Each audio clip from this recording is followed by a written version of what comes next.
Morning guys, we are back on safari. We are doing a really early morning game drive to try to find the leopards from yesterday, and it's our last morning in Kruger National Park.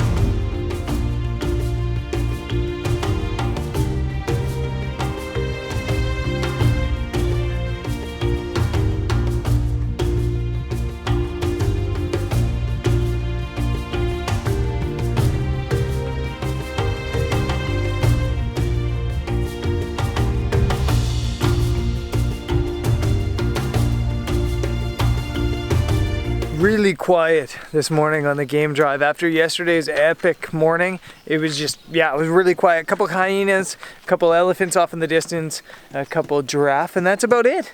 And now it's time to pack up. We're leaving, and I'm kind of sad about that. It's been like home for 3 days. It has been home for 3 days.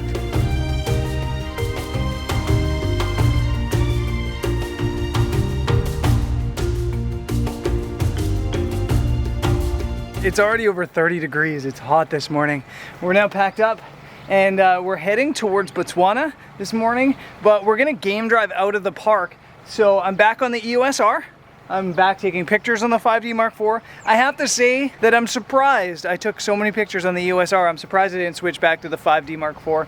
And I'm surprised I liked the EOSR so much for wildlife photography. Yeah, totally surprised. But we're gonna jump back into the car, as I said, heading towards Botswana. Hopefully we see some animals on the way.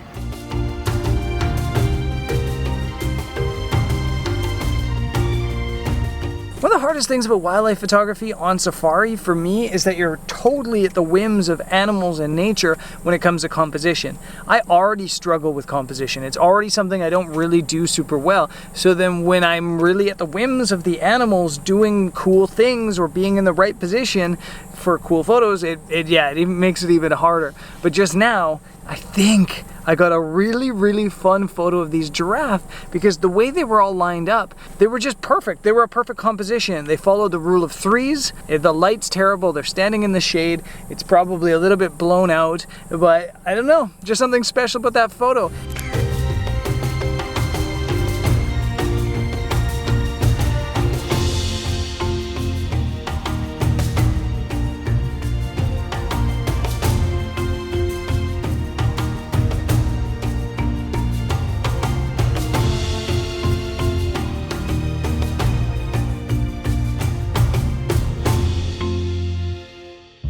We're basically 10 minutes from the Botswana border now at a place called Baobab Lane Lodge, where there's all these huge baobabs around. I've got about 500,000 emails, more or less, to answer tonight, so I don't really have time to take any pictures. So I think instead, I'm gonna get at this, and then I'm gonna wake up early and do a bit of a Q&A.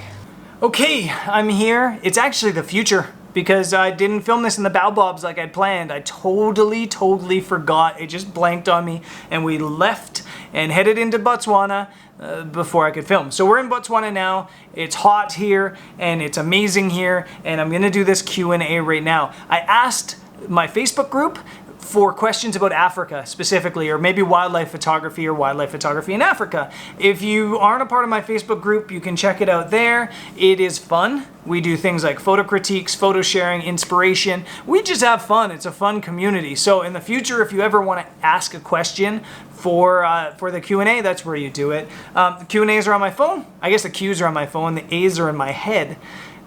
There's a bunch of questions about safety, so I'm just going to answer them in a bulk. Evan Novak, Rick Clark, and a couple other people asked, is it safe? Is South Africa safe? Is Cape Town safe? And I need to say that I think that the dangers of South Africa are greatly exaggerated. I think people love to talk about how everything's dangerous. I think that the dangers of everywhere in the whole world are greatly exaggerated. People like to talk negative. People like to make things seem dramatic. There's no good news. They always talk the negative things, so the negative news is always going to come out. On a global perspective, that's even more exaggerated, because nobody wants to know about something averagely normal and good that happened in Cape Town. They want to know about the droughts, they want to know about housejackings, they want to know about murders. It's crazy, but that's how we are as a planet. We only get the really bad news from from across the world. If we think about Thailand, the last time we got news from Thailand in Canada was probably about the tsunami. We only hear really negative things about places, and we only hear the disaster stories. So yes, I think the dangers of South Africa are greatly exaggerated. In Cape Town specifically, I find it very safe. There's lots of tourists. A lot of them are carrying around big old DSLRs. A lot of them have no problems with it. And I think that if you're smart, you'll never have a problem. Yeah, ask somebody though. Ask a local where you shouldn't go with your camera gear. Ask a local the places to avoid. Yeah, Cape Town for me is totally safe. All the places I've gone to shoot landscape photography are incredibly safe. You'll never have an issue out in places like that. I think it's totally fine. That being said, all of South Africa is different. In places like in Johannesburg and Pretoria and even Durban to a lesser extent, there is a little bit more of a risk, I believe. But I haven't spent that much time in those places either, so I can't really give you a full-on assessment. That being said, in all my travels in South Africa, over 3 different trips all over the country, there's never been a moment in time that I've felt at risk or unsafe. But that being said, I do have friends that live in Cape Town and in South Africa that have had burglaries at their houses, that have had break-ins at their houses. I've had friends have their cell phones stolen. And I've had friends that are pickpocketed. So it does happen. But the crime rates here aren't that different to the big cities in the US, to be honest. So if you're not worried about your gear in the US, you don't have to be worried about your gear here. And I think that if you come here and you aren't careless and you're smart and you plan, you're going to be fine. Everything's going to be fine. So yeah, take your gear out in Cape Town, take your gear out in South Africa, go get some photos. The next question comes from Adam Wajiketcher Russell, who asks, if I didn't have a full frame camera, would I go and buy a crop sensor to give myself the 1.6 times extension on my 400mm lens to get 600mm? No. And that's only because the crop factor thing is a myth. The crop factor thing doesn't exist. It doesn't exist. People have this idea that if you have a crop sensor camera with a 200 or 400mm lens, it gives you more reach, that you can reach farther. But that's not true. Essentially what it is it's just less picture. So it's like a cropped in version. If you have 400mm on a crop sensor, it's like this. If you have 400mm on a full frame sensor, it's that plus this. So I would much rather take my full frame photo and just crop it if I need to get that reach. I think that for me, the most important thing about full frame is getting better low light capability. And when I photograph wildlife, quite often it's really dark. When I photographed the leopards in Kruger yesterday morning, it was really dark, and I shot ISO 12,800 and 6,400. And if I did that on a crop sensor, they would have been way too grainy. So that's the main reason I stick to full frame and always will. How difficult is it to hire a car and travel around these various African countries? It's extremely easy and very cheap in South Africa or Southern Africa. In Cape Town, you can rent a regular economy car for $400 a month at Avis. That's how cheap it is. It's extremely cheap. We have this SUV that's a 4x4 for I guess a full month, and it was less than $1,000 for the full month. And that included like crossings into Botswana and Namibia if we wanted them, and Lesotho, and all over the place.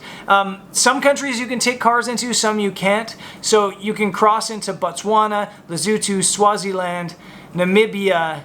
You can get into Zambia too. You just need to pay these temporary import taxes and stuff like that. I don't think you can get into Zimbabwe and Mozambique. But in my opinion, it's the absolute best thing to do. Go rent a car. It gives you the freedom. And I think in Africa, you really want that freedom.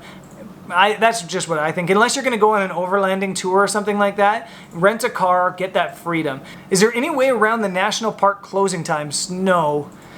In South Africa and most of Africa, to be honest, and China and other countries, the national parks have these closing times that are like right at sunset or right before sunset, which means you can't really do landscape photography in some really cool places. Cape Point is a great example. Just outside of Cape Town, national park, incredible landscapes, but the gates close a half an hour before sunset, so you can't photograph it.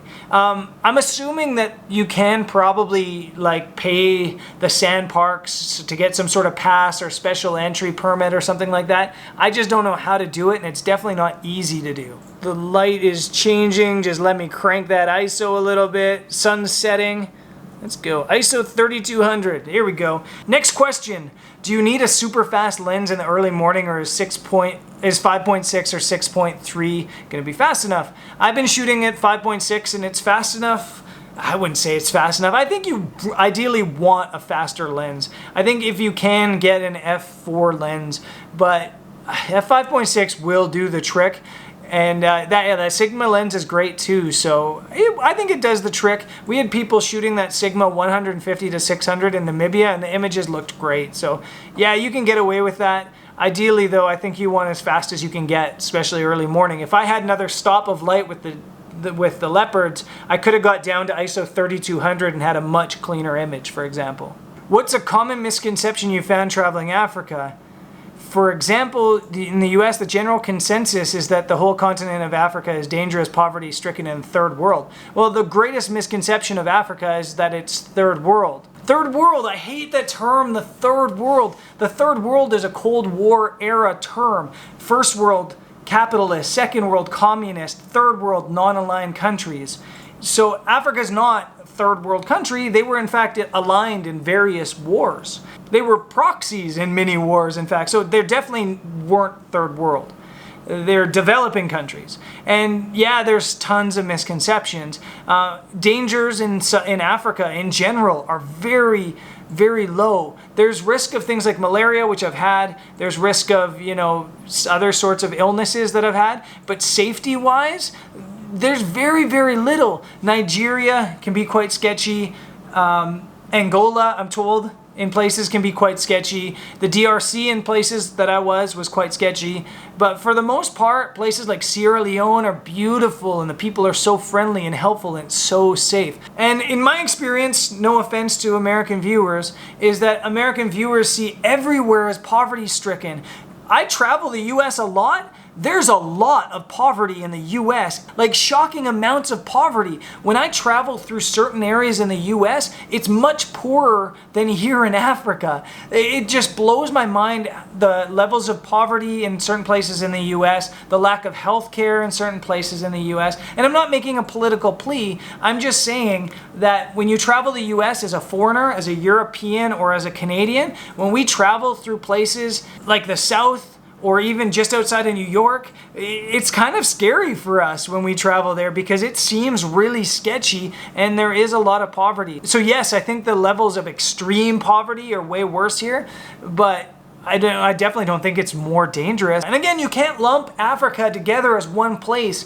It's totally different from region to region, country to country.